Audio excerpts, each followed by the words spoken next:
Wholesaling real estate is the perfect investment strategy for many aspiring investors in Texas. The process involves finding deeply discounted properties, securing them under contract, and then selling that contract to another buyer, usually a real estate investor, at a higher price.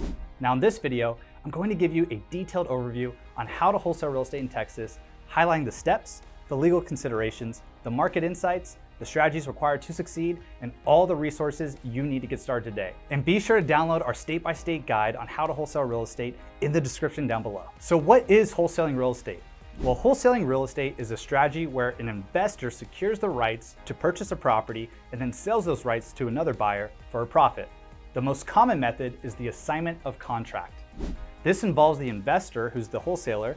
They enter into a purchase agreement with the property owner and then transfer or assigns those contract rights to an end buyer for an assignment fee. Imagine you find a property worth $300,000 and you negotiate a purchase agreement with the seller for $280,000. Now, instead of you buying the property yourself, you simply get it under a contract and then assign those contract rights to another buyer for a fee, perhaps $10,000. So the new buyer who you assign the contract rights to pays the seller $280,000 and you receive a $10,000 assignment fee. That's how wholesaling in Texas works in a nutshell. Now let's dive into how to wholesale real estate in Texas step by step.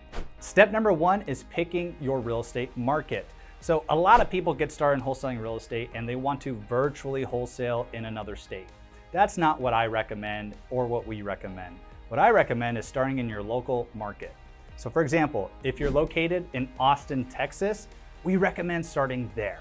And this is because you're local to the area. You can drive to a property if you need to. You can meet with a real estate agent if you need to.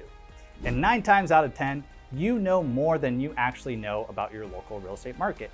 You know the good areas, you know the bad areas, you know where development is going on, you know where the homeless live. All of these things can give you an advantage or disadvantage if you know this information. So we recommend picking your market, and so whatever city or county you're in, we recommend starting there.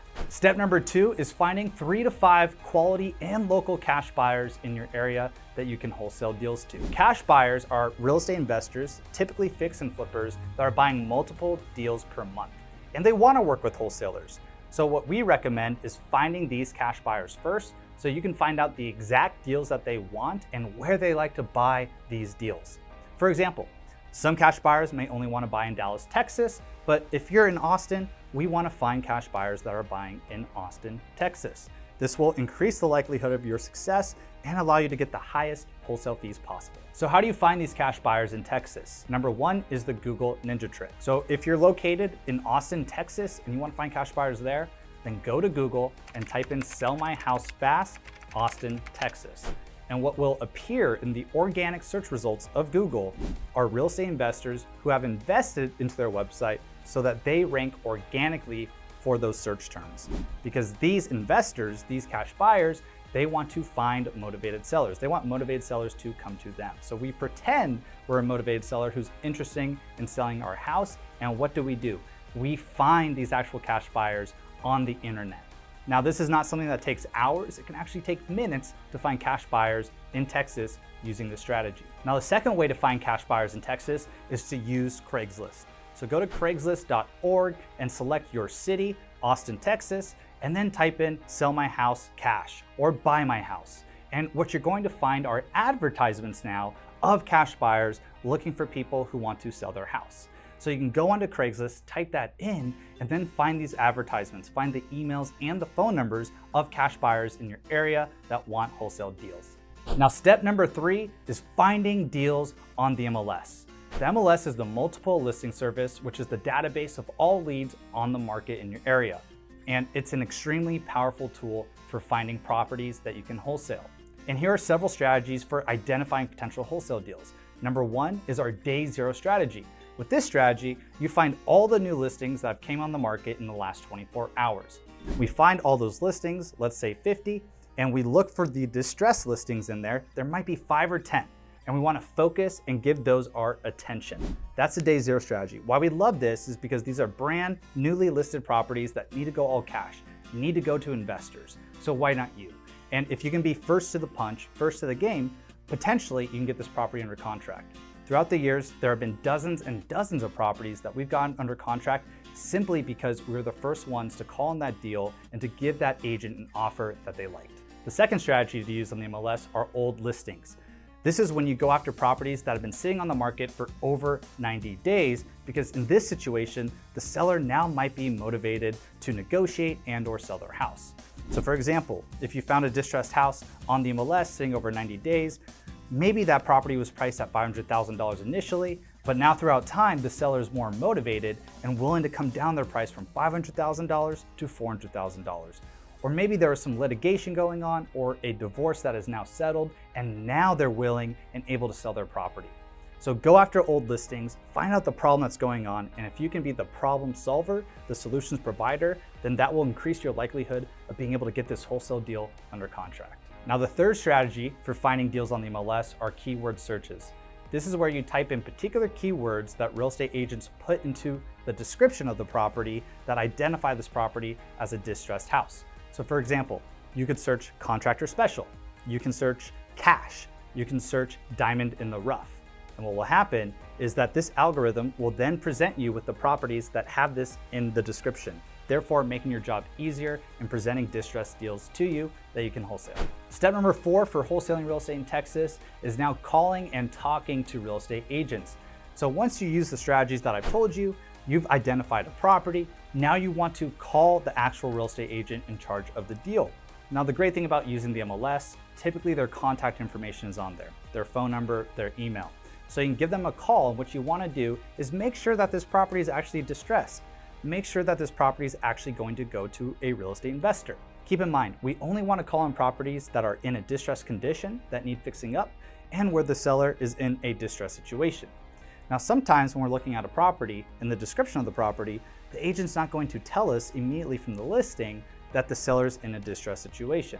A lot of times that comes up in the phone conversation with the real estate agent. So we need to give them a call, figure out the seller's situation and what's their motivation to sell.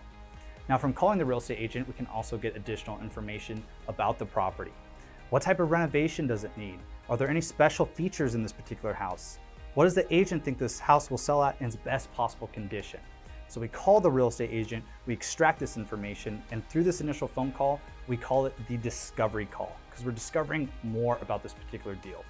Once you get all the information that you need, from there, we can then start to analyze the deal. Now, once you've found that potential deal and you've called the real estate agent, it's time for step 5, which is analyzing the deal. Now, this particular time, we want to determine a few numbers. Number 1 is the ARV. That's the after repair value, and this is the estimated market value of the property after it has been repaired. We also need to decipher the repair costs. This is the estimate of the amount that it takes to repair this property to its best possible condition. From there, we decide on our desired wholesale fee, which in a lot of cases, we like to put $10,000. We feel like this is very fair for the work that we put into a deal and to assign those contract rights. Sometimes you can make more and sometimes you can make less. And lastly, we're able to determine our purchase price. This is the actual offer price you'll be offering on the property and where you will get it under contract. Now, a common formula used in order to find your maximum allowable offer, which is the maximum purchase price you can send to then get a deal under contract and wholesale it to a cash buyer, is to multiply your ARV by 70%. So for example, let's say the ARV was $600,000. You multiply that by 70%, which would be $420,000. Then you subtract the estimated repair costs, which is $40,000. From there, we have $380,000. Then you subtract your desired wholesale fee, let's say $10,000. Now you have $370,000. And what this gives you is a maximum allowable offer price. If you get that property under contract at $370,000, you have a very high likelihood of being able to wholesale it to a cash buyer and making your $10,000 wholesale fee.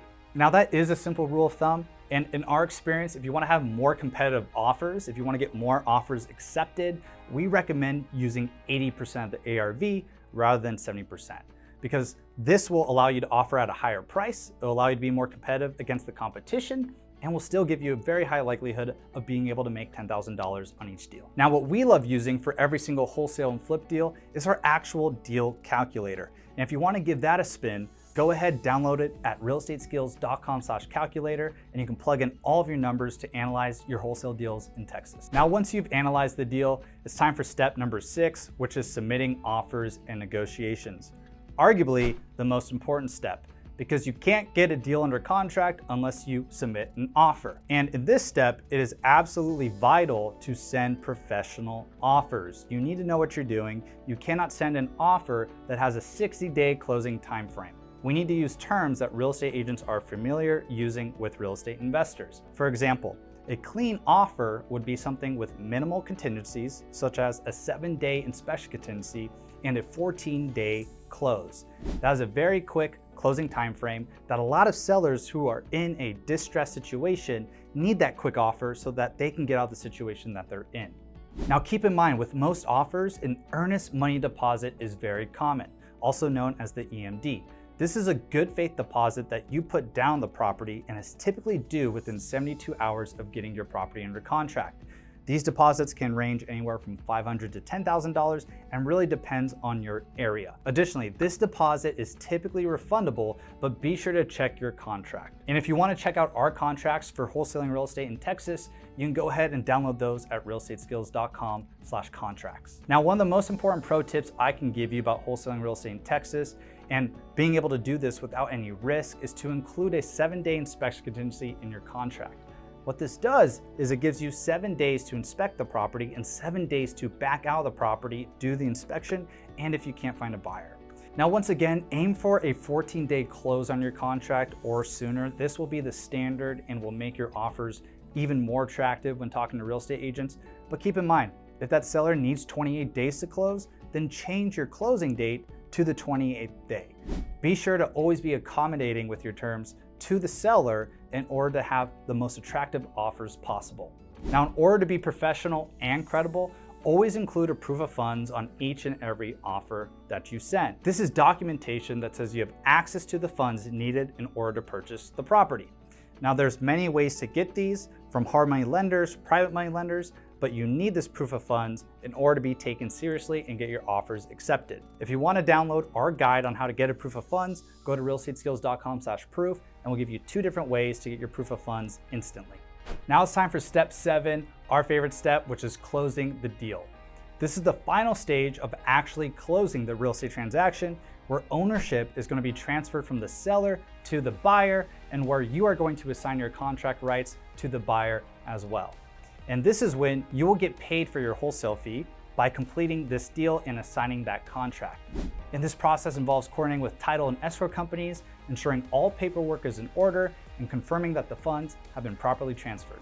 Now, when you're first getting started, you may not know the best escrow or title companies to work with, so we recommend just using the real estate agent's recommendations. Once you start to do more deals, you'll find your favorite escrow and title companies to close deals with, and then you can use them from there.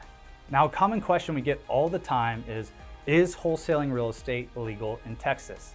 And yes, wholesaling real estate is legal in Texas as long as you follow the state laws and regulation. The most important thing to understand when wholesaling is the distinction between being a wholesaler and a real estate agent. As a wholesaler, you are only selling the contract rights to buy a property. As a real estate agent, you are actually selling the house, the property itself. So when we're wholesaling, we're selling the equitable interest. That's what's called the equitable interest in the contract to the end buyer. You do not need a real estate license in order to wholesale in Texas because you are wholesaling those contract rights. Whereas if you want to sell a property itself, you need a real estate license. Now, this is very important to know as a wholesaler because you cannot market that you are selling a house. You need to market that you are selling a contract. So be sure to do that so you can abide by the local state laws and regulations. Now, the Texas Real Estate Commission in January 2024 modified the law in Bill SB 1577 that states wholesalers are required to disclose their interest in the property in writing to both sellers and buyers. So when wholesaling in Texas, be sure to be as transparent as possible and fully disclose that you do not hold legal title to the property and you only plan on selling the contractual rights to buying the property. And from our understanding and from talking with attorneys, this is something that just needs to be disclosed before you close on the deal. Meaning it may not need to be disclosed immediately when you're calling a real estate agent or putting the property under contract. just before you close the deal. And like a lot of things in life, there's a right way to do things and a wrong way to do things. So we wanted to prepare you with the right knowledge so you can wholesale legally in Texas. And now here's 3 tips for wholesaling real estate in Texas so you can have the highest likelihood of success. Tip number 1 is use the MLS to find houses in a distressed condition and sellers in a distressed situation. So you have to understand that we're looking for property that is in a distressed condition and has deferred maintenance. And we're looking for properties that are outdated and need updating, such as being stuck in the 30s, 40s, 50s, 60s, and so on. And major repairs in a property can be old electrical wiring, an old electrical box, that mold I talked about, cracked slabs, and even fire damage. And the reason why we want to find these properties is because these properties need to be purchased for all cash, right? If a property has to be purchased for all cash, then it's usually a great property for an investor. And this is because the average home buyer needs to get a mortgage to buy a property. So if the property needs to sell for all cash in a distressed condition, then a bank who lends mortgages won't lend on it. So therefore, it needs to go to an investor and not a homeowner. And distressed situations are situations the seller is in, such as divorce, death in the family, tired landlords, pre-foreclosures like short sales, REOs, which are bank-owned properties that have been foreclosed on, or the seller has to move to another state quickly. The list goes on and on and on. So most newbies will not target these types of properties and will actually be competing against first-time home buyers that can use a mortgage to buy a property. And when they try to wholesale these types of properties, it just won't work because that house is going to go for top dollar, it doesn't need to be renovated, and a cash buyer doesn't want to buy it. And tip number 2 is to ferociously pursue properties with the status of active. Now on the MLS, there are properties that have different statuses such as contingent, pending, sold, expired, withdrawn, and canceled. But what we need to do as wholesalers is to go after the active properties because that means that this property is currently for sale. And you have the highest likelihood of getting these active properties under contract versus any other status. A lot of newbie wholesalers will go after pending properties or contingent properties, properties that are already under contract. The likelihood of actually getting that deal under contract when someone else already has it locked up is not very high. So you need to pursue only active properties, and that will increase your likelihood of success. And tip number 3, my favorite, written offer sent is the most important KPI, key performance indicator. So what is an offer sent when you're a pro at wholesaling? Well, amateurs think that sending a text or leaving a voicemail, having one phone conversation, sending an email, or saying an offer price for a house verbally to an agent is considered an offer sent. And this is where the majority of wholesalers and real estate investors are drastically wrong. An offer sent in our book is when a listing agent sends you the written contract, usually via email, and then you sign it and send it back to the agent. This is considered an offer sent. This distinction is vital for you to understand, because if you don't understand this, you'll be a struggler and stuck at the level of an amateur forever. When we actually submit a written offer and it's in the inbox of the listing agent who's in charge of the deal, all that needs to happen now for the deal to get under contract is for the seller to sign this contract. You now have this property under contract, the contract is binding, and now you can wholesale it. And what we like to say is that an offer isn't real unless it's in writing. These written offers are worth their weight in gold, so be sure to track the written offers that you send. And I challenge you to try and submit an offer a day if you want to be serious at wholesaling real estate in Texas. And there you have it. That's how we wholesale real estate in Texas. And I wanted to update you with the latest laws for wholesaling legally in Texas and fill you in on our pro tips so you can increase the likelihood of your success with wholesaling. So thank you for watching, and please like, subscribe, hit that notification bell, and please share this piece of content if you know anyone else looking to wholesale real estate in Texas. Now be sure to grab the multitude of resources we have in our description and check out realestateskills.com if you want to learn wholesaling, fixing and flipping, and how to buy rental properties. I'll see you in the next video.